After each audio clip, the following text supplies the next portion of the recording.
ada sebagian ya pelaku usaha eksportir yang melihat yang juga membutuhkan tadi ya dana falas untuk kebutuhan impor misalnya dan kebutuhan-kebutuhan lain yang menjadi alasan mereka juga kekhawatiran ketidaktersediaan falasnya di dalam negeri sehingga mereka menahannya misalnya di luar misalnya itu ya. Itu salah satu alasannya tadi. Tapi memang kelihatannya memang perlu diperdalam dari sisi mungkin financial instrumennya yang kadang-kadang memang ada beberapa jenis yang tidak tersedia di dalam negeri. Satu hal kaitan tadi dengan misalnya instrumen swap yang disesuaikan dengan kebutuhan market di dalam negeri dan juga mungkin instrumen-instrumen lainnya. Dari sisi aturan dari Bank Indonesia kan sebenarnya sudah jelas juga ya bahwa ada aturan PBI nomor 21 tahun 2019 memang terkait dengan devisa hasil ekspor ya memang yang harus masuk ke dalam negeri. Dan ini memang selama pandemi seperti dikatakan juga oleh Bank Indonesia memang ada sedikit keringanan ya, tapi ke depan mungkin mereka juga mungkin akan lebih memperketat ya dalam hal agar supaya dana hasil ekspor itu benar-benar masuk ke negeri, Mbak Anneke. Baik, kita akan coba tanyakan ke Pak Semi. Pak Semi tadi disampaikan oleh Pak David ini salah satu kekhawatirannya ketika dibutuhkan ini mungkin jumlah valuasinya tidak ada begitu dan juga banyak financial instrument yang mungkin tidak tersedia. Apakah ini menjadi kekhawatiran utama yang membuat beberapa pelaku usaha ini mempertanyakan kebijakan DHE ini? Yang jelas ini merupakan sesuatu kekhawatiran bagi pengusaha apakah lokal walaupun pengusaha asing ya di Indonesia bahwa falas yang masuk ke Indonesia apakah itu akan tetap available, apakah itu dibutuhkan di kemudian harinya. Dan memang saya setuju sekali tadi apa yang Pak David katakan bahwa pemerintah harus menyiapkan instrumen-instrumen yang memberi kenyamanan bagi para pengusaha, dalam hal ini juga pengusaha batubara, agar mereka bersedia untuk secara leluasa dan secara ikhlas untuk menaruh dananya di dalam negeri. Baik, instrumen kenyamanan seperti apa Pak yang dibutuhkan oleh pelaku usaha? Saat ini kan sudah ada, apakah belum cukup juga?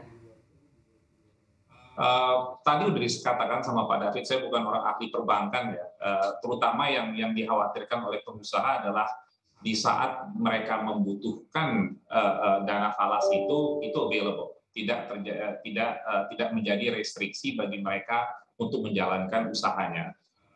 Saya kembali lagi mungkin Pak David nanti bisa menjawab instrumen-instrumen apa saja, tapi yang penting kekhawatiran itu tidak bisa ditanggulangi dan security terhadap adanya falas at any time dibutuhkan oleh pengusaha itu ada. Pak David ini tadi sudah disampaikan juga oleh Pak Semi begitu, mungkin boleh dijawab kira-kira financial instrumen apa yang paling tepat juga untuk para pengusaha terutama sektor pertambangan terkait dengan DHE ini? Ya mungkin pertama return-nya ya, karena memang ada perbedaan return antara deposit di dalam negeri dengan di luar ya. Dan kenapa deposit di dalam negeri itu relatif rendah? Ya memang karena ada aturan ya dari penjaminan LPS itu yang mensyaratkan 0,20 mensyaratkan jaminan tertentu untuk nilai tertentunya memang ada batasan ya dari lembaga penjamin simpanan. Itu kenapa ada perbedaan memang ya antara di dalam dan di luar. Dan memang di sini ada seperti ayam dan telur. Jadi memang ada aturan dari LPS bahwa mereka akan mengikuti suku bunga pasar ya. Tapi di sisi lain perbankan sendiri dalam menentukan suku bunga falasnya itu juga melihat faktor penjaminan. Kalau suku dinaikkan lebih tinggi tentunya ini tidak dijamin dan ini akan menjadi kekhawatiran juga bagi deposan ya. Jadi memang ini perlu mungkin ada satu hal yang perlu diperhatikan dari sisi ini. Dan memang juga ada satu hal juga kebijakan moneternya memang kan sekarang juga relatif setelah kenaikan suku bunga BI rate juga ini kemungkinan juga akan ada penyesuaian di lapangan. Yang kedua juga kalau kita lihat dari instrumen lain memang dari sisi tenor ya, kebanyakan swap falas misalnya yang tersedia di market itu Mbak Anneke kebanyakan memang tenornya pendek. Ya mungkin perlu ada instrumen-instrumen mungkin yang lebih panjang yang bisa sewaktu-waktu di repricing sesuai dengan kondisi pasar ya. Nah ini juga mungkin perlu dipikirkan sehingga juga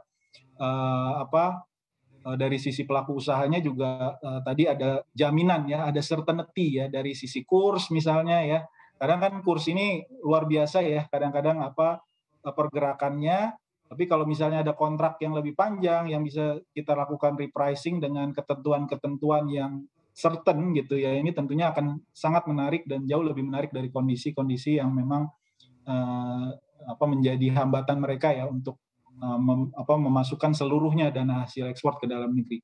Dan yang berikut mungkin dari sisi klausul ya, dari sisi klausul investasi kita misalnya, kalau misalnya ada investasi dari luar yang besar ya, dan memang membutuhkan falas dari pendanaan falas yang mungkin juga perlu juga diupayakan juga keikutsertaan dari perbankan dari dalam negeri.